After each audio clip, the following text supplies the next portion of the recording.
the 8th seed Illinois coming in. They say they don't feel like it.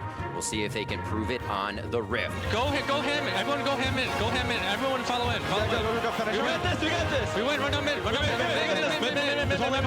Let's go! He is in there too. Because if you got Dovon, because his W. If you got Dovon. Wait, no! Nice blast. Oh, we live. Tristan down. Tristan down.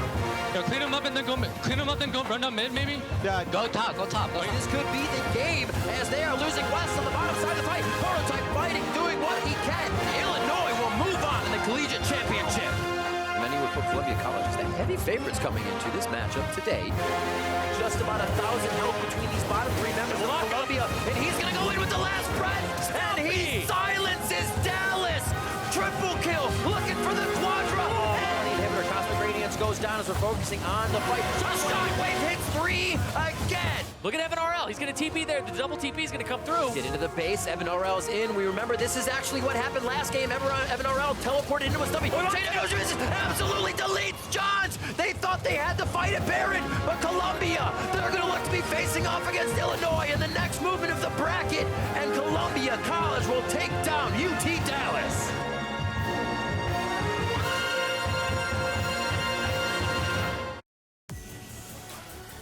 Hello and welcome to Day 3 of the 2018 College Championship presented by State Farm. My name is David FLICKR, joined on the far side by Mark Zimmerman and former University of Toronto head coach and current coach of FlyQuest Academy, Gabriel Invert Zoltan Johan. How you doing? Pretty good, actually. I caught the games so far, and I found them to be really exciting. I think even though it's an old patch, that there's a lot of cool new stuff being played, and obviously you heard in the comms earlier that teams are excited, so I'm excited. Of course, for those of you just joining us, let me catch you up on the tournament so far. On Thursday, we saw the University of Illinois knock out the #1 seed and reigning champions, Maryville, to earn a bout against Columbia College, who themselves swiftly took down UT Dallas at the end of Day 1. Yesterday, we saw UC Irvine had a commanding victory over the University of Ottawa, which seeded the local heroes against the University of Maryland, who pulled out a host of unique picks, including some new top in there and a Morgana, in their win over Western Ontario. Now, before we jump into that first series of the day, I do want to talk to Invert right here and have you kind of share some thoughts about your time playing with Collegiate.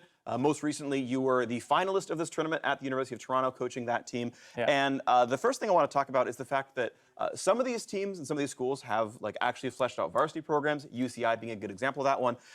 You were in the other boat where it was more just sort of a club of people who wanted to play the game, and I'm sort of curious what that was sort of like without the sort of obvious backing. Yeah, it was really difficult, actually, especially trying to figure out who's on your team in the first place, right? For a lot of these scholarship programs and varsity programs, they're kind of tracking down people, kind of making sure that they get the best talent and secure the best talent that's already on the ladder. But for a school like ours, we had to work with the people at our school, right? So we made sure to send out applications or to do social media blasts in order to ensure that we found as many players as we could to try out, and then, you know, worked with who we got instead of outsourcing players and trying to bring them in. And then when your university doesn't recognize you, they send you to the college championships without a jersey, and then you kind of got to scramble with that. Yeah. So, you know, there's not a lot of support externally, but that doesn't necessarily mean that you can't do it, right? That doesn't necessarily mean that you can't put the work in order to get to this stage. And I think we showed that, and I think a lot of other schools are starting to realize that as well. And so I think it's really good for the growth of the scene for those grassroots clubs to kind of build themselves up. And then when you get that success, perhaps your school can recognize you, your club can get more funding, and you can do more fun stuff as a result. Yeah, well, that'd be cool to see. Of course, for those of you who are at home and want to make a club of your own, interested in joining the sort of scene, all you need to do is sign up. Club presidents or team captains can head to the link below, ulol.na.leagueoflegends.com. From there, you can register your other members and teammates. And if you sign up before June 15th, you'll earn yourself a back-to-school kit. So keep on for that one. But of course, we have more to talk about with this interview. The plug had to happen. Of course, you're balancing school while doing this, right? Yes. You know, compared to like an LCS team or an academy team, it's a full-time job. You're doing this while school. So talk to me about how you prep for the online portion the sort of the regular season of this. Yeah. So staff is really key for this, right? Because your players, they need to commit to school because there's a certain academic level you have to sustain in order to continue on with the competition. So it's on people like myself and people under you and people around you to make sure that you're keeping track of your opponents, what they're up to, and you're also staying on top of the meta yourself. So maybe you're playing a little bit, but it's a lot of a lot of studies, so it kind of feels like an extra course, League 101 that you're kind of jumping into. Yeah, exactly. And then as a result, you kind of bring that knowledge to your team who, they're doing their own thing, doing school and playing solo queue. It's kind of unreasonable to ask them to also study the game at the same time. Yeah, that'd be tough for me because I was always like, you're going to grind 40 games a week. And it's like, probably can't ask It's a lot of juggling, right? And at the end of the day, it's an extracurricular all the same, so you want to make sure you have the proper time management for that. And then, just trying to give as much of that knowledge as you can. The regular season is like a Swiss bracket, so it can get kind of dicey at the later end. But the earlier ends, if your team is good enough, you can kind of use that to build up teamwork and trust between one another in order to create a team that can make an impact here in the college championships. And speaking about making an impact, I mean, for your team, University of Toronto, making the finals last year, 3 of your players ended up going to FlyQuest Academy with you as well, then coming as the coach for that team, also joining FlyQuest Academy. So this kind of collegiate path to pro, offering another opportunity. What was it like for you guys to kind of go from, hey, we're just a club team, to like, this is my job now? Yeah, we're really grateful to be picked up by an academy team, first and foremost, and that the academy system was kind of created with people like us in mind, right? To have this talent that is kind of able to be nurtured now and able to be developed. I think that that's really great. Moving to a full-time job, full-time capacity, I mean, the players love it, obviously, right? They're like, I don't need to do school anymore. I mean, stay in school, obviously, but they're just like, if you manage to go pro, then they're like, exactly, they can think about it, right? And now they get to commit so much more to it, and they're having a lot of fun with that. I also think that what you saw with us and how successful we were, I think you might see more of that going into the future. I know that CLG just hired a coach for their academy team that also came from the collegiate side of things. So, if teams do well here and kind of get recognized and individual players kind of stand out in tournaments like these, we'll probably see more of that path to pro. And we'll also probably see the fact that now these players don't have to focus on studies as much as they used to, and they can focus solely on the game, that we can actually see growth and development of these players beyond what you're going to see here today. All right, so thank you very much, of course, for all of that. We're going to talk about now the games at hand today, and I want to ask the two of you straight up, who is going to win our first series? University of Illinois versus Columbia College, who's the higher seed in this one. What's it going to be? I'm going to go with the higher seed personally. I've got a 3-1 prediction for Columbia College. The reason why I think so is that these players are wholly dedicated to the game compared to their Big Ten counterparts. While they did pull off an upset against the kind of first seed North team, I find it difficult to believe that they can handle the carry potential from all 3 lanes, so Evan RL, Julian, and Missy Stumpy. I think it's going to be difficult for them to contain all 3, especially because the top lane difference in particular, the elo difference there, isn't quite as small compared to like Zeno versus Julian. So I find it difficult to see them taking it or going beyond 4 games. Yeah, I also have Columbia 3-1 as well. I don't know why you decided to copy me, but then you go first and make it look like it was your idea.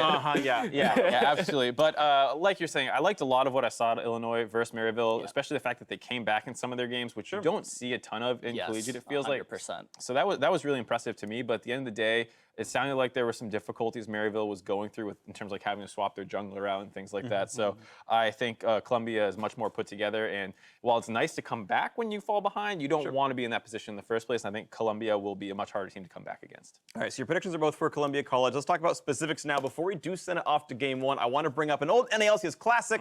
Further your test predicting powers. It's time for over, under. Now, Series 1, total game time of 1 hour, 45 minutes. Now, before you jump in, I want to contextualize that. At the average game time of Columbia College, that would be a 4-game series at 1:45 because they won at like 26 minutes average. So with that in mind, longer or shorter than an hour 45. And it's a best of 5, not a best of 3. I went over. I think that these games will be pretty close for the first couple, and so they might go 30, 40 minutes, and then the third, fourth might get a little crazy and go under 30, but I'm still going to go over 145. I went over as well. The fact that Illinois was able to come back in some games, plus like we're both predicting not quite a 3-0, over sounds pretty reasonable. Well, I don't get a graphic, but I'm going to go under. I actually think it'll be a 3-0, and they'll do well. Yeah, but you can listen to me, and now you can know that when I'm right, I was smarter than two of you. Next up, best KDA from Series 1. We're putting the line at 15.5. For reference, as we can see, Zeno, Buck, Zach, Evan RL, and Dean all had 15-plus KDAs there. So there were a lot of really high ones, which were putting the mark really up there. I went under. I think that there's going to be a lot of kind of feisty scraps in the early game and kind of close games as well. So closer games tend to have kind of less of an ability for someone to pop off. So I'm going to go for under as a result. Same with me. Same reason as the previous one. Probably won't be a 3-0 quite like the other series were 2-0. So if someone loses a game, you go 1-5. Your KD is pretty much ruined for the series in terms of getting over 15. Yeah. Okay. Well, we'll see if you guys are right about that one. I'm going to pass the buck and not vote on this one. Next one is the number of Drakes picked up. Come on now. Okay, over. I'll go over. You say the opposite of us. I said 3-0, so over, and I'll be right twice. Series 1 Drakes, 7.5 total. Once again, this number sounds low, but throughout the Collegiate Championship so far, we've only had 1.7 per game. It's about half what we normally see in the LCS or at MSI, for example. So 7.5 Drakes. Will we see 7 or 8, on either side? I said over. When I combed through kind of the VODs of this game and looked at what people were playing, people are busting out Nunu top, but also Nunu as a jungler, and all these early game junglers that can take Dragon really quickly, like Skarner and like Trundle is a really popular pick right now. I think this can go over if people focus on those early game jungles, get that bot priority that can actually allow them to roam up and take early dragons. It also depends on dragon RNG, right? Like how important are these dragons Team's gonna ignore Cloud actually? Drakes. Exactly. How important are these dragons actually going to be for people? That is yet to be seen. So I'm going to pray for RNG on this one. I'm going to go with over. I'm actually going to go under. We're finally split on something here. All right, and I think you can make the case that like a lot of those games, like we said, were 2-0s, and you're kind of stomping, and Dragon can sometimes be a little bit of a tempo loss if you're running over them anyways. Yeah. Okay. So you could make that argument if you want to say over, but for me, I just don't think the teams do a great job of prioritizing it, and they focus elsewhere on the map, and so I expect that to continue. Even if it is a 4-game series, like you said, 1.7 average still puts you under, so I'm going to take the under. All right, well, I'm going to take bold prediction here. Exactly 7.5 dragons will be killed during the series. We'll see if I'm right. Someone kill half a dragon. Someone will be like hitting the Shavana dragon. will be killed once during this series. She's a half dragon. I win that one. All right, it's time to toss to the casters. Riv and Zyrene, take it away. You're wonderful people. Thank you very much, Freak, and welcome to our first semifinal of the weekend. I'm Rivington Bism III, and hosting the kegger after today's games is this guy right here, Aiden Zyrene. Everyone's invited. It's not invitation. I'm inclusive, so hit me up in the parking lot. There you go. Let's get things going by looking at the starting rosters. On the blue side, it's going to be Columbia College. That means it's Stumpy in the top lane. Jungle is Buck Zach. Julian in mid, Evan RL at bot. Support is Dean and Coach Drake Porter. And that means facing them on the red side, it's the University of Illinois. In the top lane, it's going to be Topopotamus. In the jungle, INW Project 1. Mid laners, Zeno, bot Korean Danny, support Noob, and Coach Gwale. That is right, and the 2018 College Championship is guaranteed a new champion now, due large in part by Illinois' huge upset over the #1 seed on day one. Yeah, had the laning phase get a little bit away from them, but then from there, it wasn't even that close of a series. They decisively took down Maryville in a 2-0, and a lot of credit has to go to their mid laner Zeno, who despite having a tough laning phase in their second game, he was able to take over the entire game on that Aurelia and was the difference maker. Absolutely crazy. Eyes will be on whether he can keep up those kind of performances against Julian, a well-known name on the challenger ladder, and an attendee at the 2017 NA Scouting Ground, so a familiar face. Yeah, he used to be rank 1, did an AMA at one point as well, and that's why I'm watching this matchup in particular here, because they both had incredible performances. Zeno was a big solo carry, and Julian was kind of the secondary carry there, but you can see forward percentage is kind of the thing I'm looking at here for Zeno, because he was playing on the back foot for a lot of his 2 games, but only having 2 deaths to his name, somebody that stepped up in the mid-late game, but Julian controlled the pace from the beginning. And then there's this other matchup I want to talk about too, in the top lane in particular, because this matchup is fascinating to me between Stumpy and Topopotamus. These guys, I want to see them go head-to-head because they also had standout performances, but Stumpy, I think in particular, is the one that is just absolutely incredible. Played the Fiora, played the Yasuo yeah. to great effect. And he was kind of the reason that they ended their games in 21.5 minutes and about 26, 27 minutes on the other one. They had sub 50-minute combined series time. Yep. And it just blew my mind because this guy, I want to see what he's able to do against Topopotamus, who's playing a little more defensive, and see if he can absorb the pressure. Right, we saw Topopotamus with the Ornn as he was going up against Maryville saying, hey, West, keep trying to block this Ornn ultimate, and then they were really getting under the Braum's skin. We saw a little bit of the Yasuo play on the other side coming out and that effect to stop that in the games we saw Colombia in. So these teams know what they're bringing to the table on each side. It's going to be very interesting at Champion Select. And what I'm looking at here is stylistic difference between the teams and how they won their series. Columbia College won all 3 lanes with individual skill and just outperforming, and then they transitioned that into Stumpy's split push, which won them both their games. On Illinois' side, it was they fell behind in the lane phase, but it was the team fighting that made the difference. So I want to see, because if you just kind of combine their performances from before, you would assume Columbia get ahead, and then Illinois won the team fight. But then it's how Columbia navigates the split push around that. So if they want to shut that down, they may be banning out multiple split pushers here. But Stumpy, I mean, he's played the Yasuo, the Fiora, and I assume he's got way more up his sleeve too. Also, I feel like Illinois might want to remedy a bit of that early game pressure that Columbia puts on. Some of the fastest games come from this team this tournament, and they are quick, sub 30 minutes in most of their games. And Illinois is going to have to make quick work of, like you said, that laning phase where Columbia can come out very strong. And they are taking away Morganas on the side of Columbia, Kaisa and Talia, with the Aurelia, Graves, and Varus here. So definitely lane priority. Illinois is wanting to grab there, taking out the aggression from Columbia. Yeah, and the Rakan first pick here is something that hasn't really made it too much through picks and bans, and when it did, it was kind of just on the wayside in favor of different supports and different combos. Ooh. But that means the Xayah Rakan can come through for Evan RL and Dean, Quick who picks. Evan RL played a very consistent match 2 days ago, but it was more on having the rest of the game, rest of the lanes carry. So I want to see if they get the Xayah Rakan combo and if they're more aggressive with it. A lot of Skarner coming in. Kind of seems like that for sure initiation. If you can catch somebody off and get one pick out, make sure the fight doesn't go long with a Braum and a Trundle. You don't want to stay in the ring too long with those guys. Ezreal does get locked in by Julian for Evan RL. Keep things safe and farmed in the bot lane, but doesn't necessarily say aggressive. So this is good for Korean Danny and Noob if they want to try and get ahead, and there's a pick that can help it happen. Yeah, having Korean Danny on that Caitlyn had some good performances as well. It was a big carry for them alongside Zeno in their matchup previously, where they upset the #1 seed. But remember, Korean Danny was up against Prototype from Maryville, somebody who was pretty much having strong laning phases consistently. It was just the team fighting where Korean Danny and Zeno did a lot of the cleaning up. And so the Caitlyn will give him a little bit more lane priority, like you were talking about, what they need. But up against the Rakan, and not combined with the Xayah, combined with the Ezreal here, I do want to see how this goes, because the Caitlyn should have some priority here, should have the push advantage.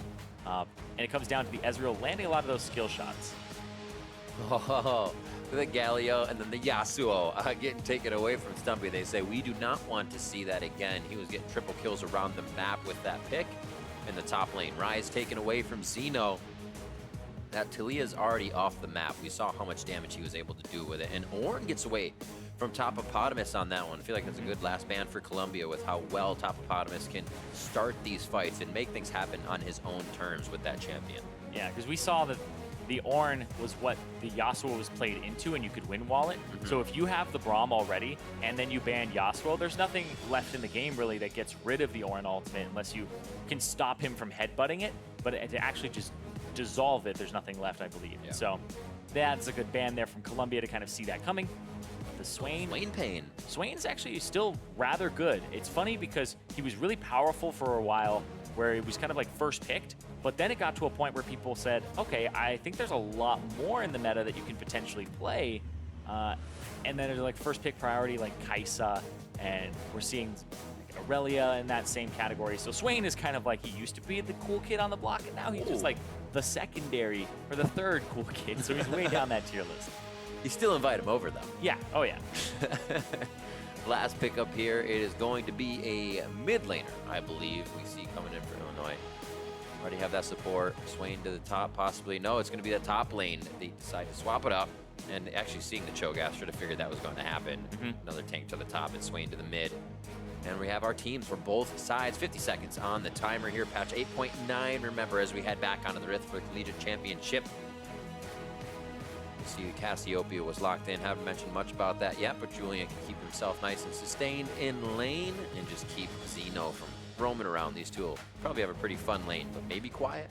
Start things off. Yeah, I do want to see what happens in the mid game here because these two teams are built for team fighting. The Trundle will shred through the Cho'Gath and lower his resistances, and that'll allow them to have a really good combo too. Because also, look at the mid lane. It's the Cassiopeia versus the Swain plus Trundle. That interaction where you Trundle pillar and then Swain can passive off the Trundle pillar and yank you back actually makes it a very effective combo. So Julian is going to have to watch himself here in this mid lane, but it's not Stumpy as well in the top lane. On one of those carries, he's on the Cho'Gath. Right. So I expect a kind of banner battle in the top lane that the Cho'Gath will win, but it's not that same high mechanics top laner from Stumpy this time. So looking at these compositions, starting kind of with Columbia, we talk about their very quick average game time. Is this a team that can still make that mark? Make a quick average game time? Well, once they have a lead, they seem to know what to do with it. I don't think it's going to be via the split push this time. I think it's going to be via team fights. But also something that's interesting here is there are a lot of globals in this game right now. It's something that I saw over in the CB LOL, which was playing just a moment ago and still playing, but 80 carries. Both of them have teleport, and this was something that only really Ezreal was taking. Then it spread to Varus, and now we're seeing a Caitlyn with it too. Teleport traps. Flavor of the month. Ooh, actually, Korean Danny, I think he went really defensive here. The Doran's shield in this matchup, instead of going for the Doran's blade, kind of just signals to me that he's kind of seeding what could have been a very pressure-oriented lane for himself, instead playing it safe. 30 seconds until minions spawn. Very safe. Potentially too safe, but we'll see. If it works out for him and he starts getting a large lead here, but look at this. Maokai in the bottom lane. Ezreal hanging out in the tri-brush. But looking for a... They were looking for a cheeky gank there. Quick hit. There's a lot of crowd control between those two. They could easily blow your flash and make that lane even more easier for a Doran shield pickup. Caitlyn. But not the case so far. Minions out on the Rift. Mountain Drake will be the first thing up. So we actually, as we heard the analyst desk talking, would there be priority over it? Maybe we get the over-under on 7.5? Well, the first one's probably going to get a little bit of attention here pretty early in the game. Nice grab up. Evan RL hitting a mystic shot and getting a little treat for himself and a potion. Yeah, the great Ezreal players. That's the difference, is if you can Q and get a red potion level 1, you're definitely one of the best Ezreal players. It's that and the bag of gold. Those are the two. Oh, man. I like this better because you can't even go spend the bag of gold yet. That's true. This is gold on the Rift. You get to chug it down.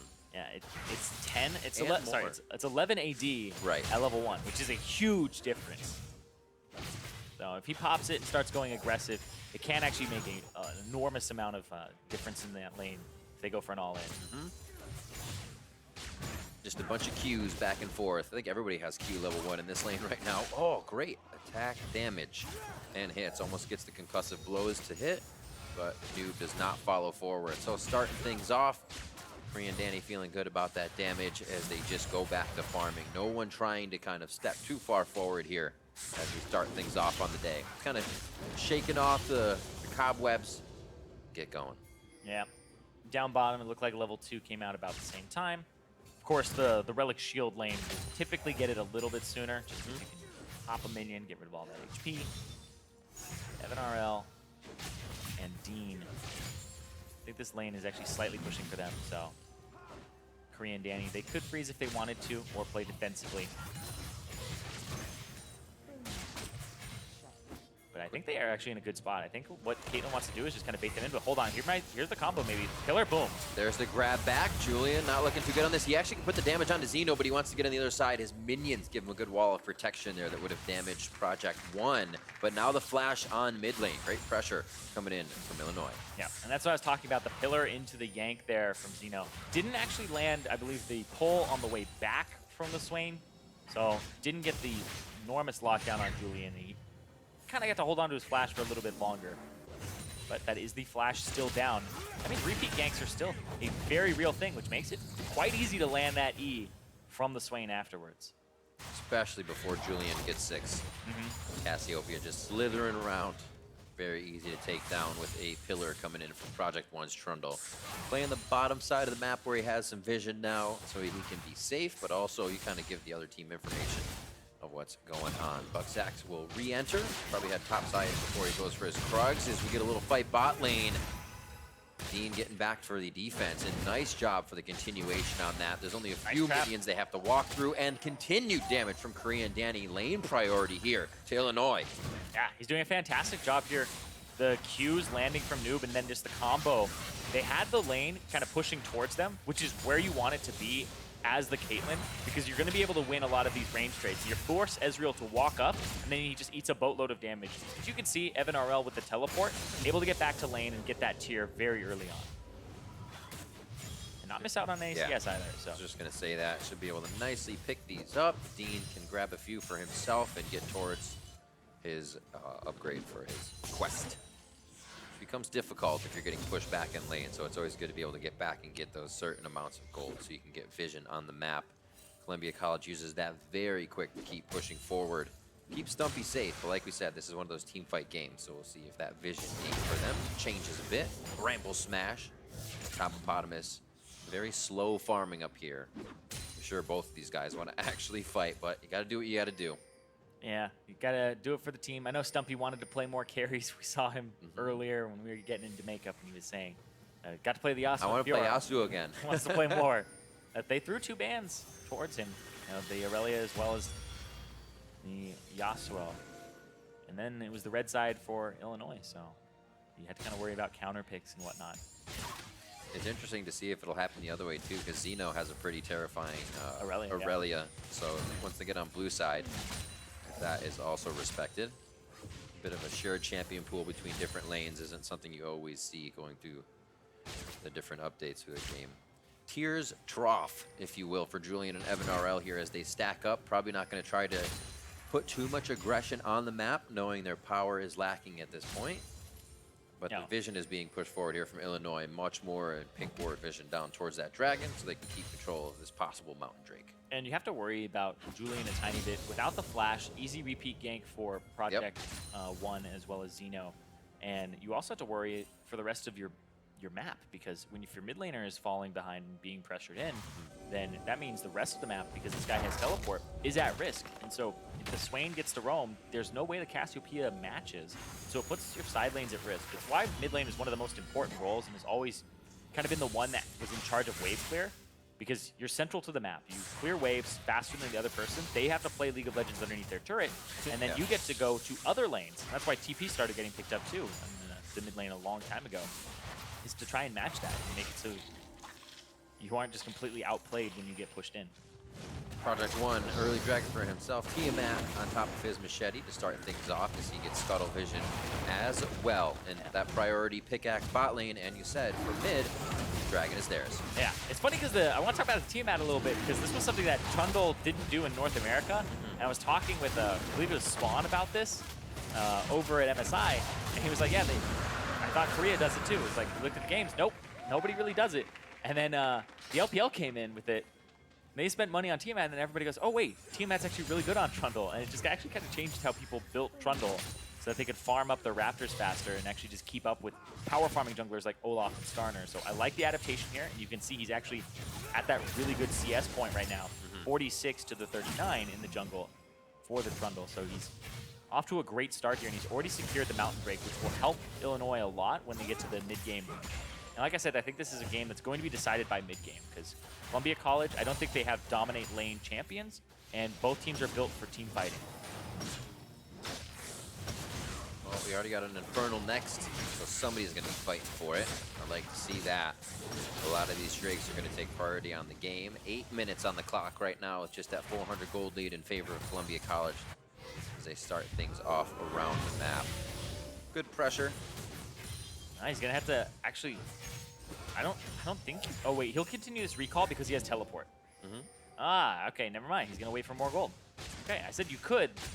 Potentially just like the meta changed and now everybody has TP. Usually that would be just an awful back. But it's one that he could actually opt into if he really wanted to. But it's better to have the gold and then go back in. Looks like Zerker Greaves. It almost becomes a gentleman's agreement at that point. Be like, well, and I have to because he's running TP and he's gonna step away before he needs to heal, but he can get back. So if it doesn't matter if I have heal, I need to TP back, kind of thing. Yeah. You'd be like, all right, TP. That's how top laner's been doing that for years. Yeah, exactly. You shove the wave, I shove the wave. And are you using TP? I don't know. Neither of us use TP. Just walk back to the lane. It's fine. The little things are funny to kind of pick apart. Good dewarding here so far from Columbia. There was a lot of control from Illinois on both the top and the bottom side. Oh, yep. Something's fishy. A little too quiet. Ooh. Looking for the vision of Empire. We cannot get it. Yeah, that was a flash, though. Yeah, that was a flash. And Project One threw down the Trundle Pillar. So it looked like Buckzak immediately was flashing that so he doesn't get stuck and also so he doesn't get pulled back by Zeno. Zeno looking to push the lane here and kind of get a little bit of breathing room. They have good vision around, so he knows he's not getting attacked. His flash is up. Julian's has now come back up. Nice grand entrance. Battle Dance back to draw a little bit of aggression and make Korean Danny feel the pain here. Relic back up with that HP as Noob gets in for that heal. I like the ward control here from Illinois. Actually, a bit better than on Columbia College's side. And you can see both sides of mid are warded for the Swain, so he gets to play more aggressive if he wants to. He can actually just walk up, and I think it's really risky for the Cassiopeia for Julian to walk up without control. Got him. Will they be able to get it, though? He's got a 6, and he's got shield. This is the one Braun can escape from, but so much crowd control locks him up. Teleports are going to be coming in at least one from the mid lane, and that's Zeno doing what he can. They do pick up Dean very nicely to turn things around in the 1-for-1, but that gives Zeno a little bit more for mid lane. Can Julian retaliate, though? Yeah, I actually think this is better for the side of Illinois because sure, you got first blood, but it was split across two people who actually need the gold. The 400 gold went to Dean, and then the other 200 went to the Skarner and went to Evan RL. Whereas Korean Danny's actually ahead now because he got the full kill credit for himself. So definitely better to have it on the ADC than to have it on the support. And he gets his Zerker Greaves, too, on top of that pickaxe. Good damage there. The pullback as well for Never Move. Turret damage going out. Huge on the Project One. They drop him. Buckzak on the map. Coast to coast was just bot lane. Now he's mid. And Zeno taking way too much damage. The grand entrance comes in, and this fight is going the long haul as they just keep getting a new challenger. Noob is there. Korean Danny teleports back in, but it's just too late for the party. And everybody disengages. Yeah, Topopotamus looked like he wanted to TP in, cancels his TP, and so we're gonna have another look at that bottom lane fight one more time. Buckzak went in, got the suppression, they get the charm, the knockup, then it's the stun from the Skarner E onto Noob, but a good counter there with his dying breath. He ends up getting the ultimate off, then they complete the stun onto Dean from the Braum Q, and so even in death, he was assisting there. Noob kind of making the best of a bad situation. But right here, that looks like Project One actually had turned away. He saw his model was just like off to the side there. So I'm surprised that actually stunned him, but it was just in that window where he was still turning. And then Zeno actually gets a great counter kill here onto Buckzak. Blows up, gets the Q at the end there. I think he actually, yeah, he got the kill credit before he died. Always helps. Definitely helps. A lot going on in that mid lane. Ooh, it's not going to end. Huge damage onto Project One. Remember, he just came back up. One more Twin Fang, but they aren't able to connect. He is almost out of this fight. Stung back. Zeno's going to get locked up and taken down here as Illinois finds themselves falling left and right. And there is so much damage coming out of Julian here. And remember, this Tiamat for the Trundle means he doesn't have that extra HP from the Cinderhulk early. He doesn't have any HP behind it. So he's just got the base stats of the Trundle. Now he has a Null Magic Mantle, but he just got shredded through by Julian. Watch this. Face checks, lands the Q, gets him with two Twin Fangs, a third one in there, and with the Phase Rush, able to run forward. But then now it's Zeno's turn to be the one who just gets Twin Fang over and over again. Has so much damage from that Cassiopeia, and he only had one completed item. Right, that last fight actually helped them kind of spike up there, so Project One wasn't really expecting all that Twin Fang damage to come through. Yeah, Project One or Zeno, because Project One had pretty much abandoned ship immediately. Merc Tread's quite quick for him. He has now put those in the middle of his build. This still helps. He's going to try for bot lane, though. He's going to walk over a ward on that. Seems like the team has alerted him. But yeah, still Infernal. If they put this much resource to the bot lane, they even have Topopotamus. Well, Topopotamus has roamed down because he doesn't have TP. Stumpy has TP and can TP into this if he wants to. If they're going to contest it, that's the sign. There it is. It is in. His ultimate is down, so he's not going to be able to do too much. That is another Dragon going over to Illinois as Julian is somewhat the focus. Battle Dance goes in. Julian goes down. That's a lot of the DPS that Columbia College will need for this fight, and you see what happens as soon as they lose it. And that's Illinois winning another team fight there. They get the Infernal Drake, they get 2 kills, and despite being down in gold, they're still finding ways into this game. And this is very reminiscent of their game versus Maryville, where they're behind early, but it's the team fights that get baited out that they're able to excel.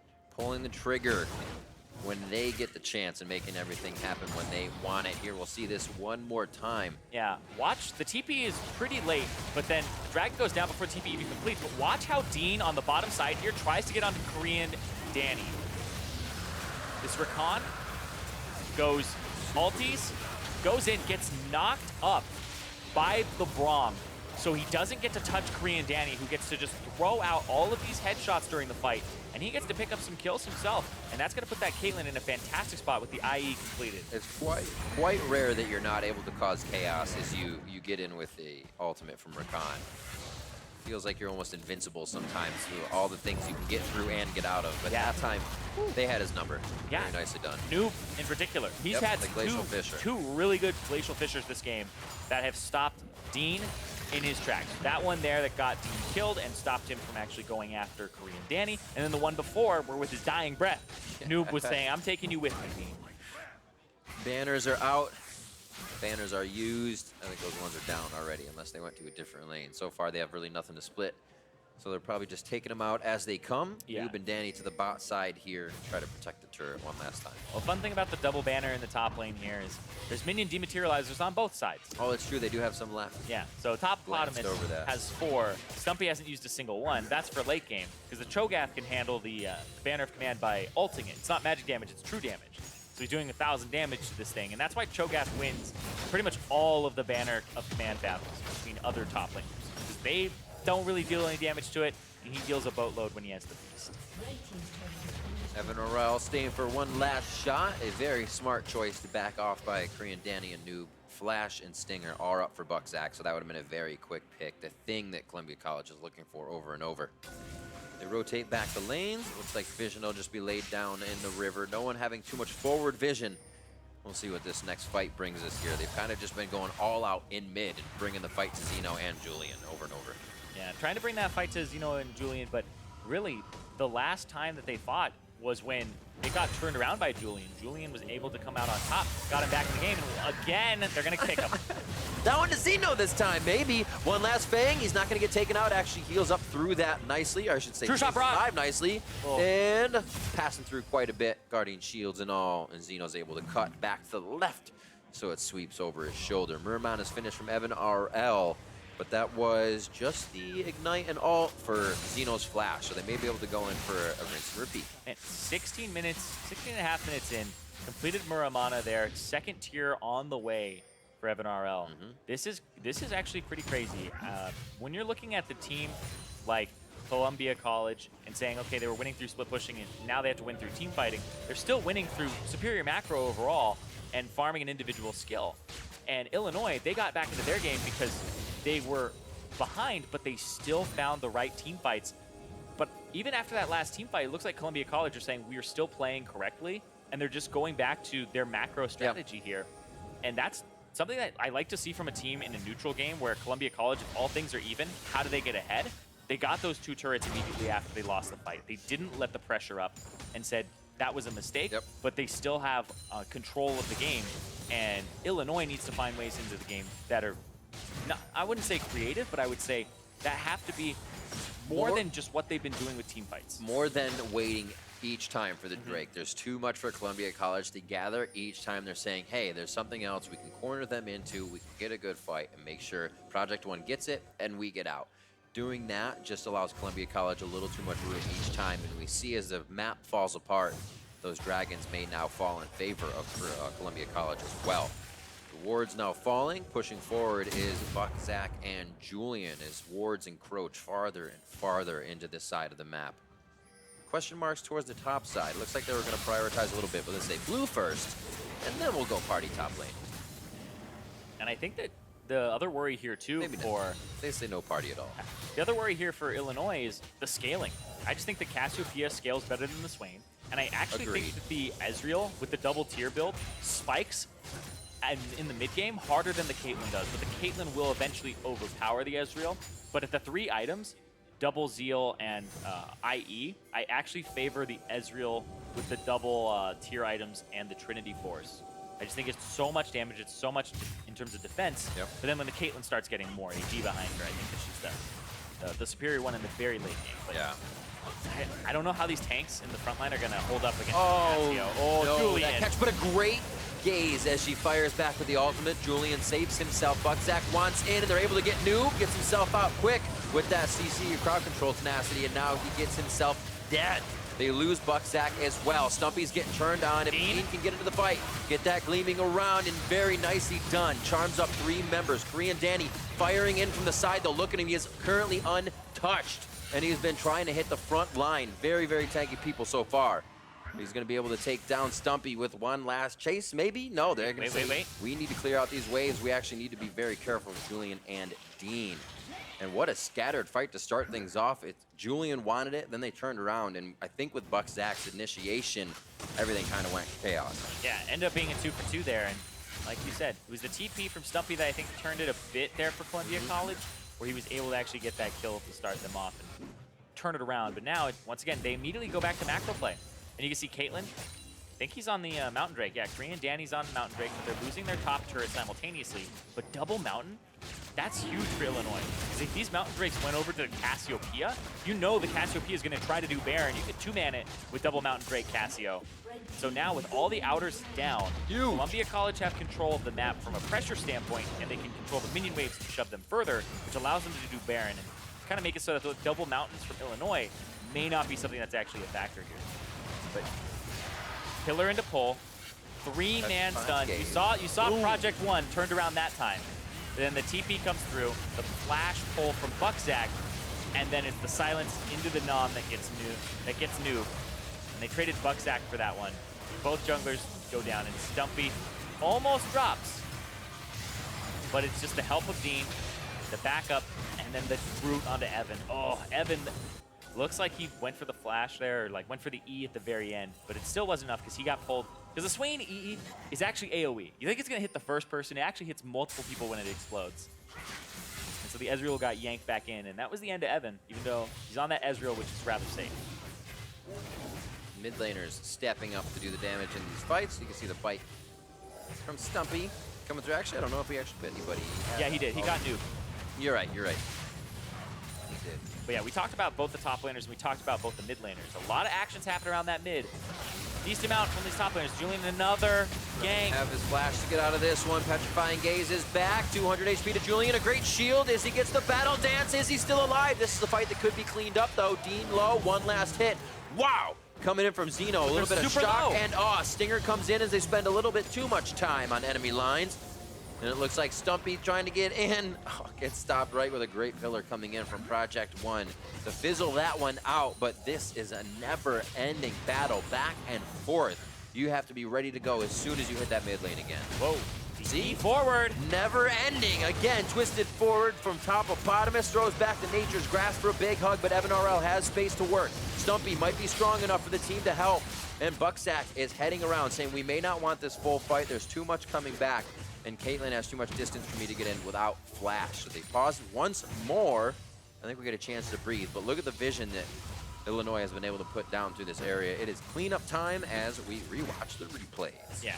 Zeno walks forward. They find Julian in the brush. Gets the E, but still, the stun again. Julian's been getting 2-3 people almost every time the ulti's here. Gets taken out still, but Dean went to go help. Delay it, and it cost him his life, but they do get the counter kill onto Zeno, who had to overextend to get that kill. No. Yeah. You coming back here. We talked about like the mid laners there's a lot of fighting between these two mid laners, between Zeno and Julian, but it's also these AD carries. I think that Korean Danny doing a fantastic job this game. He's in a position to kind of take over with this Caitlyn. Looking at his build now, he actually kind of deviated and he's going for, I believe, a QSS third item, which is actually going to make him pretty weak in the face of the Ezreal, which it has that second tier halfway stacked up. So I'm looking at about a 26, 27 minute triple item Ezreal is what I would expect. But it's going to be much longer for the Caitlyn to get to that second Zeal item.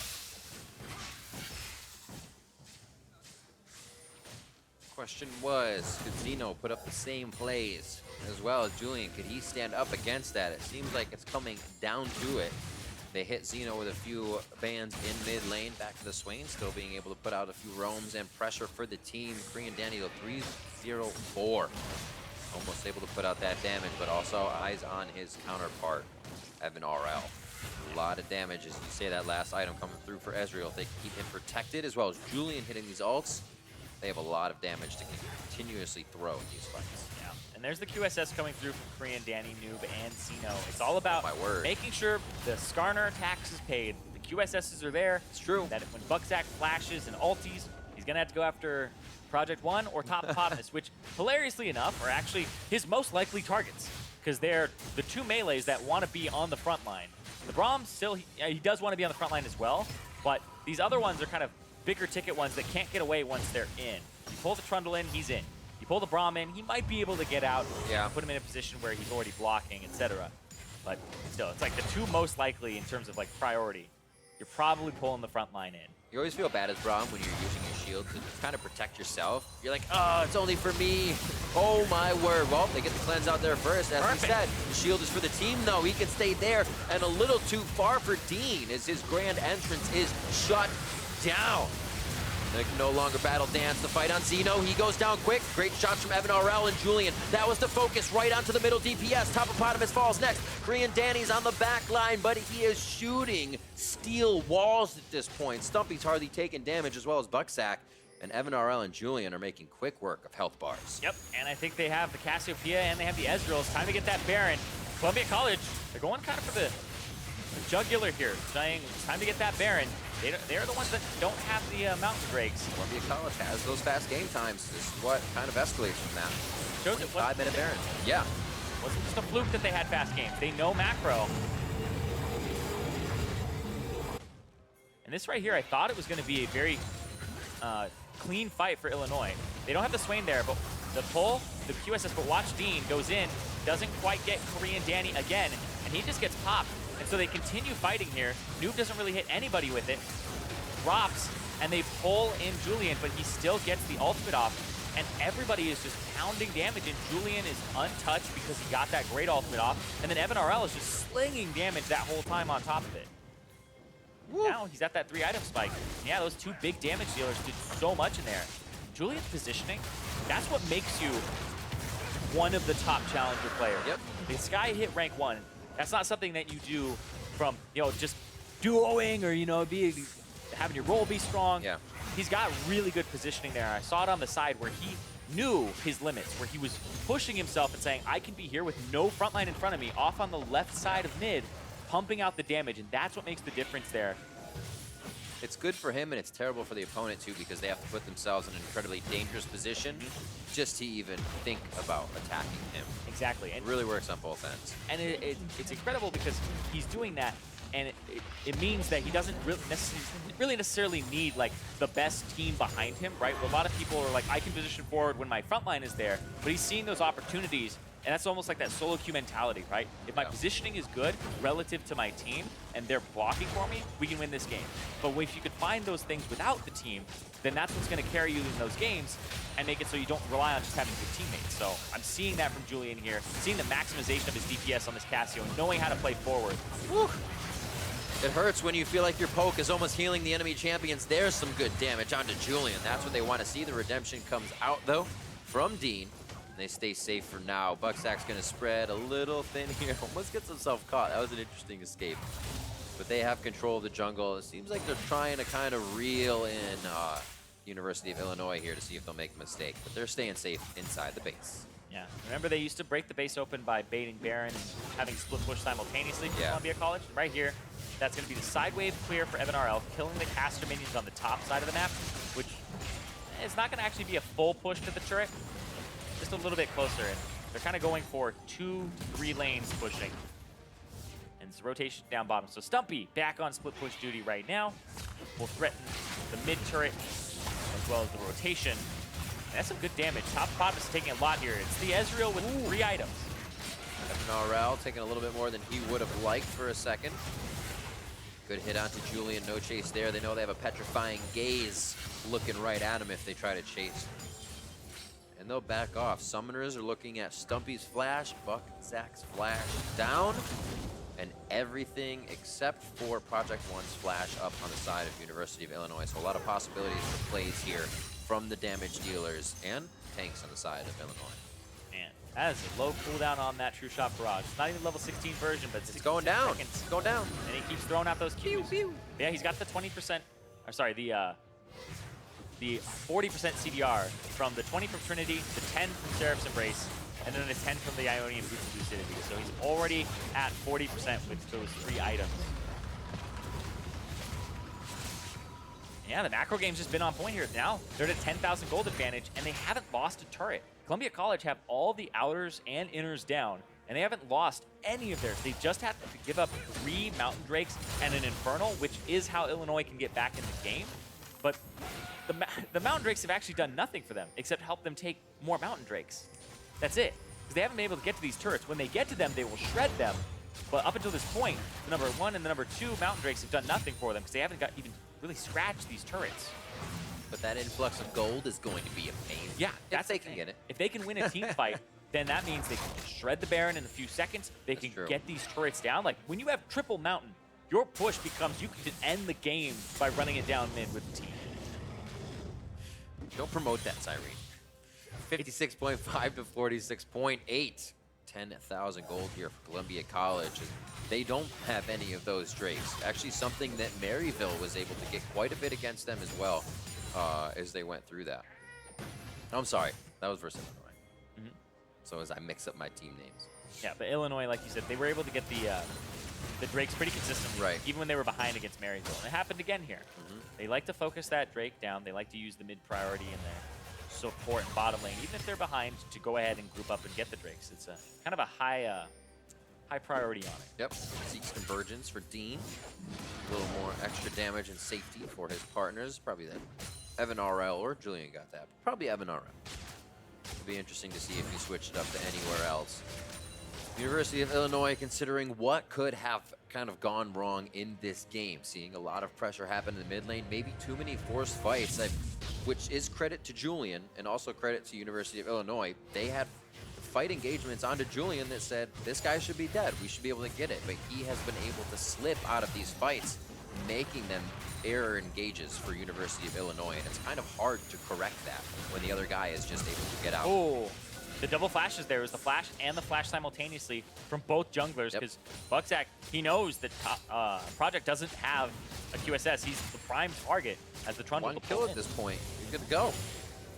That'll be down to the Nexus. Project One does not want to be that factor at this point. Buckzak knows he can just pretty much stand in his face, take his Raptors, start denying those resources. Falling farther behind at this point only is going to hurt so much more. They need to get that one big fight and open up the turrets. I'm surprised that University of Illinois is kind of able to defend outside of their base at this point. Yeah. At bay, but also I think Columbia College is happy to have them squeezed out a little bit, so that fight is easier in their sense. Yeah, it's where the split pushing is. You don't really have a good split pusher on either team, so they're kind of sending Cassiopeia, they're sending Julian to the top side with no teleport, which means that you spread the map thin, and now they have both of them in the bottom side here. Banners of Command about to come back up for Stumpy, but I actually think Stumpy either keeps pushing and uses it. Yeah, he uses it there, or he saves it for when he has Baron, which he may have in just a few seconds here. Remember, the Cho'Gath will help you secure the Baron. It's like 3 Mountain Drakes be damned. Wait, Buckzak grabs him. Project 1 is back. Glacial Fisher goes across the team. Julian stays alive. And oh, the Q misses, but Zeno still gets the auto attack in. Dean needs to keep Evan RL alive, but also himself as he goes out to the left. Zeno just misses as the Mystic shots are being flung in. Kills on the side coming through as Project 1 falls. Topopotamus 3v1 situation. Force an even bigger crowd as Stumpy re-enters the fight. Topopotamus passive heal almost grabs Dean as he goes down. And Columbia College get the fight they've been looking for the past 5 minutes. Yeah, they've been trying to get something. Now they have a minion wave on the top side. The minion wave on the bottom side is also going to push. So they will break the base here. And there's 30 seconds on Zeno, 22 on Korean Danny. So it's probably an inhibitor on top of this. Noob, what can you do? Playing as much defense as he can. There's a big Bromwood here. Hopefully making sure it doesn't go to the Nexus turrets. Probably won't be a repeat towards the bot side. Timers are coming up, but they do have minion waves pushed up, which means Columbia College has a lot of time to reset, prepare, and get themselves up to that Baron. Maybe not a lot of time. Things are coming through. We see Illinois is moving up towards the top. Moving towards the top to clear out that minion wave. You can see Trundle's even just running past it. Like, I gotta get there. Project 1, I don't think there's a blast cone. I don't think he has flash either. So actually getting in to steal it, he's gonna have to walk around and go a long way. No, he says no. Yep, and even then, it's a Cho'Gath. Yeah, so true. So sometimes it gets so intense in that moment, and you're like, I might be able to, and you remember the after fact. Right here, Columbia College, Julian, he gets a really good stun off, but it's the QSSs from both. They pump damage into him. And right there, Dean gets stopped again. Dean looks like he's going to go right on the backline. And again, Nuke gets it with the ultimate. I don't think I've seen a Rakan engage stopped so many times in a single game. And Dean, they're still winning these fights, though, off the back of the damage because they have two really big damage sources with that Ezreal that just has so many items now. And he's at 5. Now he's at the completed build. Oh! And then Julian, who dropped off fairly early, but he still did a decent amount. Woo! You can see. That's where he steps up. Evan RL in that fight. The Ezreal. Yeah, that guy, he does a lot of damage. That's going to be on Illinois' side soon. This graph is going to break. I would actually be great if the graph could go over and like into the enemy's territory. But yeah, he just does so much damage. He's at 6 items now, and there's still kind of a half and half item for Korean Danny.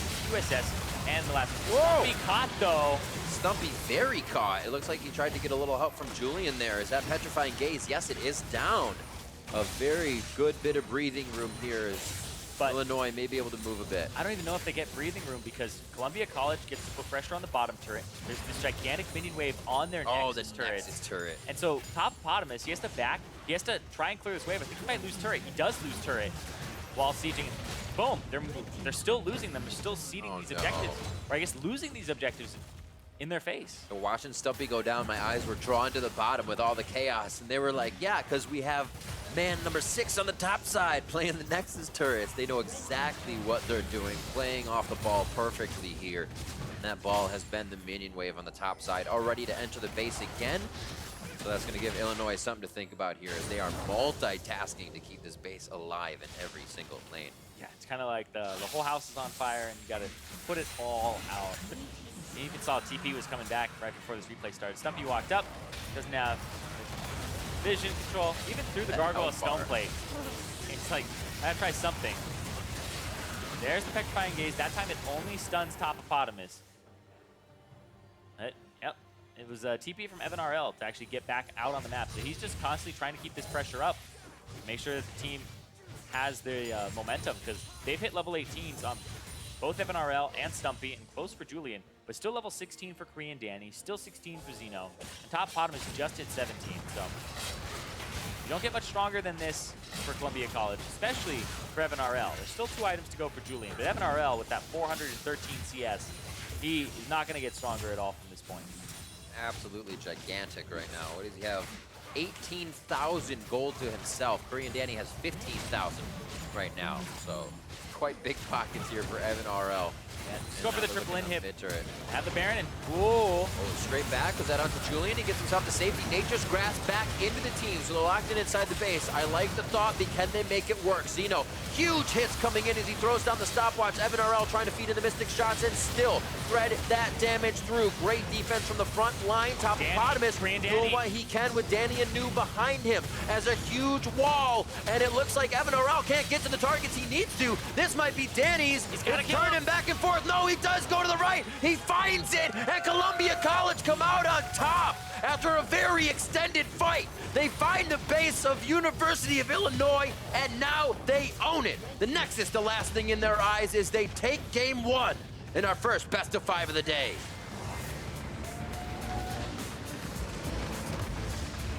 And Columbia College, they're going to start the series off on the right foot. That game, they were owning the lanes at the start. They had a bit of a fumble, but they never fell behind in gold, really, because their macro game was on point. Came down to some team fights, and then they were very far ahead. They got the Baron buff consistently. They seeded Drakes, which puts them in a little bit of a spot where they're, you can worry about it. But the performances from Evan RL to step up in that mid-late game after the laning phase, and also Julian, because he got ganked multiple times, had the turnaround happen, and was really the big kind of focus here, I would say, because the Swain Trundle, that's not easy to deal with. He was able to fend off as the Cassiopeia. A really interesting thing to look at the damage graphs here for 37,000 for Ezreal and 33 for Korean Danny, which kind of says, it was those last fights where it was Evan RL that was able to find those shots there, capitalize on that last bit of gold, and capitalize on the win. Yeah, at that final fight, it just looks like Korean Danny's just going to be able to just push damage into the Cho'Gath, push damage into Stumpy until he dies, but he's just not falling down, and Evan RL is too far in the back to actually deal damage too, so he never gets to have that Caitlyn range advantage play into it. And that was really just kind of, you saw the micro there, despite it being a 3-on-2, they were able to come out on top and end the game with those two members still alive. So now we're going to swap things up, may possibly get them on the different sides depending on what the choice is from the teams. But looking at Xeno, got to that Swain, but also Julian got to the Cassiopeia because both teams said, we need to ban out mid laners. These guys are going to help carry, and we saw a lot of that from both in the mid game. Yeah, and I like that. Xeno, though, was a little bit of a lackluster performance compared to what he had before. For sure. But I think he almost ran away with the game off of the first few ganks. I just wanted to see more in terms of the repeat ganks there from Project One. But they were ready for it. They turned it around a few times, and then the wind is out of your sails at that point. Absolutely. Well, we'll hear more about that game and how Columbia College took game 1. Let's send it over to the State Farm analyst desk. Thank you very much, Riv and Zyrene. Let's talk about this one. A slobber knocker of a game 1, honestly. Considering I called the matchup 3-0, I thought it was going to be more of a stomp. This one, incredibly, incredibly close. Champ Select, I think, was interesting as well. As we started watching it, we saw the Cassiopeia into the Swain, which is a good matchup. And then I know you mentioned, Invert, you want to see a different last pick instead of the Maokai. Yeah, so what we saw was the Cho'Gath blind from Columbia College. There were still some picks available that could actually exploit that. For example, a Shen, or seeing the Cassio counterpick into the Swain. Maybe you could even move Swain to the top lane. We've heard that Illinois has played that in the past. I would have liked to see that and seen a mid counterpick into the Cassio, or something like a Shen in the top lane instead of the Maokai, because if you're picking Maokai into Cho'Gath, you're actually counterpicking yourself. And when you have the last pick in a draft, you really shouldn't be doing that. You should be focusing on getting a good lane and something that scales just as well. Again, like a Shen. Shen is also really good into Cassio because you can taunt her and then she can't output any damage of the sort. Yeah, I definitely like the Shen as opposed to trying to find a counter pick in the mid lane. There were a fair amount of mid lane bans, so it was probably hard to find something that would have done really well into it. And as a result, like you said, 2 losing lanes for your solo lanes, not hard losing lanes, and they did keep up in CS early on, but it was the kind of thing where as the game dragged on, because like you said, it was such a close game, those weaker lanes really did start to matter. Yeah, it's just as the game got stretched out, it started to go really well. We did see a lot of skirmishing in the early to mid game, of course, and our first replay is basically a whole bunch of stuff going down towards the bot lane, into the mid as well afterwards, but it's basically a flashless Skarner able just to lock into a Braum. Yeah, I want to talk about Illinois' kind of game plan going into the next few games. They blew a flash mid and they blew a flash in the jungle, and you see the Skarner ganking without flash, right? So not only should it be incredibly obvious, but the Braum has flash and the Braum has W to actually react to the situation.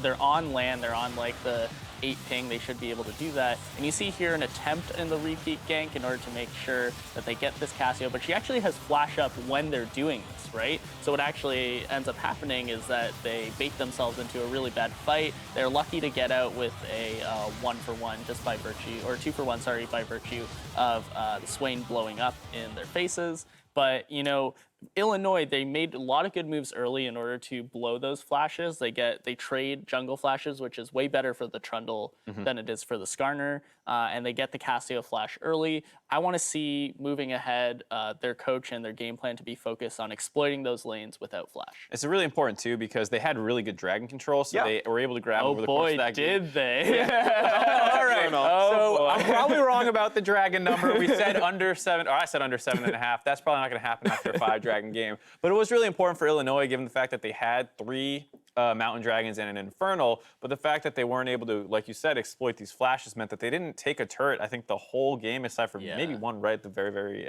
end. But that was a big problem as they fell behind in gold. Was the Maokai ended up down 60 CS from roaming and trying to get involved in all these skirmishes. You're not grabbing turrets because they're not happening on your terms, really. And so the side for Colombia as they slowly started getting a gold lead despite being very far behind in neutral objectives. Yeah, and it felt like they kept scaling up very well. Obviously, the Cho'Gath became a gigantic threat in the end game where you can just do 1,000 damage. And you notice the Maokai also, just by virtue of the bad matchup, that his tank stats didn't scale as well, so Colombia could actually front to back and just kill the Maokai way too easily. Yeah, and that like compounded also with the Skarner pick forcing QSS buys on the other team. Exactly. So it was really hard for the side of Illinois to keep up with these kind of mistakes they were making. And when we saw it finally crest over towards Columbia College to win, we have a replay to show that one right here. It's starting to get 25 or so minutes in, turns into the Baron, and it's just too many stats now. Even though a Flash Skarner goes on a QSS. Right, exactly. That's what I was going to say. Is this fight did not start great by Columbia. You see Dean drop very early on, and then Illinois continues to walk up to try and force it, but they didn't quite have a ton of engaged tools. The Braum and Trundle are great picks, but there was not much for it to really start the fight. And then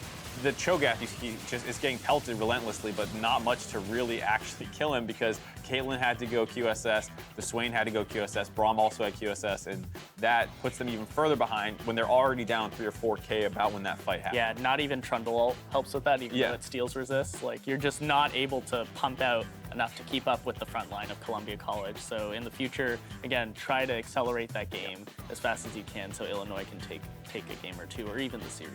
All right, so as we turn our attention a little bit towards game 2, just informed University of Illinois did choose blue side for themselves, so we'll swap the sides here in this one. I know you mentioned trying to punish flashes more and maybe have more of an aggressive mid game. What do you see coming out of game 2?